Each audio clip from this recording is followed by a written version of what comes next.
In the next few minutes, I'm going to go over all the different ways to say sorry in Vietnamese, as well as some common sentences that you can use for different scenarios, from apologizing for your mistake, declining something politely, to expressing sorry feelings and condolences towards someone.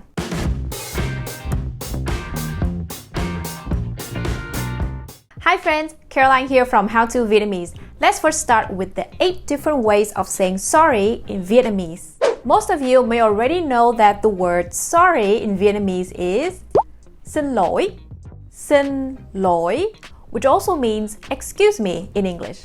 But when speaking to someone who seems older than you, to make it more polite, you should say dạ xin lỗi, dạ xin lỗi, dạ xin lỗi.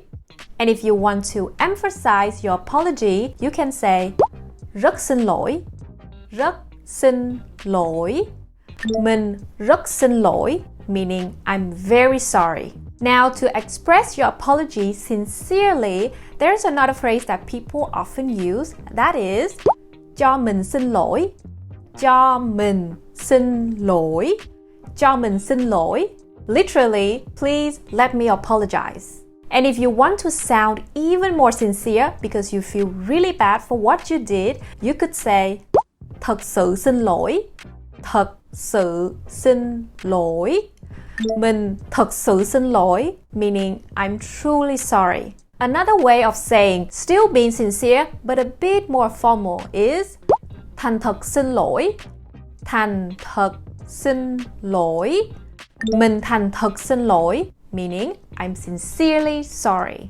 So depending on different levels of apology, you can use one of those phrases that we've just learned to apologize to someone you know as well as strangers. Now what if you just want to casually say sorry to a friend? Well, in that case, you can say xin lỗi nha, xin lỗi nha, mình xin lỗi nha.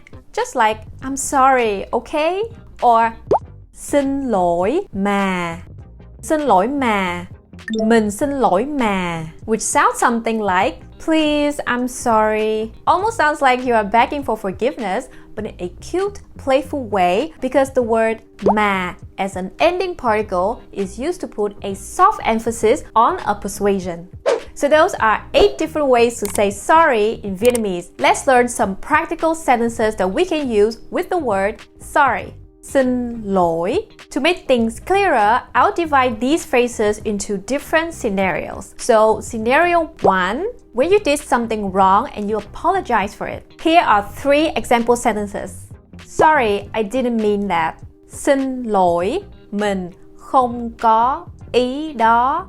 Xin lỗi, mình không có ý đó. Sorry, I didn't notice. Xin lỗi, mình không để ý. Xin lỗi, mình không để ý. Sorry, I'm late. Xin lỗi, mình tới trễ. Xin lỗi, mình tới trễ. Scenario 2, saying sorry for when you didn't quite hear what someone said. So you can say something like, sorry, what did you just say? Xin lỗi, bạn mới nói gì? Xin lỗi, bạn mới nói gì? Or, sorry, can you say again? Xin lỗi, bạn nói lại được không? Xin lỗi, bạn nói lại được không? Scenario 3, saying sorry when you want to refuse someone politely, such as sorry, I'm busy.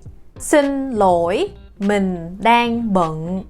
Xin lỗi, mình đang bận. Or, sorry, I'm in a hurry. Xin lỗi, mình đang vội. Xin lỗi, mình đang vội. Before moving on to scenario 4, please hit the like button if you like this video so far. So scenario 4, expressing sorry feeling for someone in specific situations. So to say that you are sorry for something bad that has happened, you can say mình rất lấy làm tiếc. Mình rất lấy làm tiếc. Mình rất lấy làm tiếc. I'm very sorry. Or when someone misses out on an opportunity or didn't achieve something that they wish, you can say mình thấy tiếc cho bạn. Mình thấy tiếc cho bạn. Mình thấy tiếc cho bạn has the meaning of I feel sorry that you didn't get this opportunity. In another situation, when you want to say I feel sorry or I feel pity for someone, it's mình thấy tội nghiệp cho cổ. Mình thấy tội nghiệp cho cổ. Mình thấy tội nghiệp cho cổ. I feel pity for her. Last but not least, scenario number 5, saying sorry for someone's loss. Xin chia buồn cùng bạn. Xin chia buồn cùng bạn. Xin chia buồn cùng bạn. Simply share my condolences with you. Or you can also say xin chia buồn cùng gia đình bạn. Xin chia buồn cùng gia đình bạn. Xin chia buồn cùng gia đình bạn. Share my condolences with your family. For even more example sentences, please read the full lesson on howtovietnamese.com. For now, tạm biệt và hẹn gặp lại!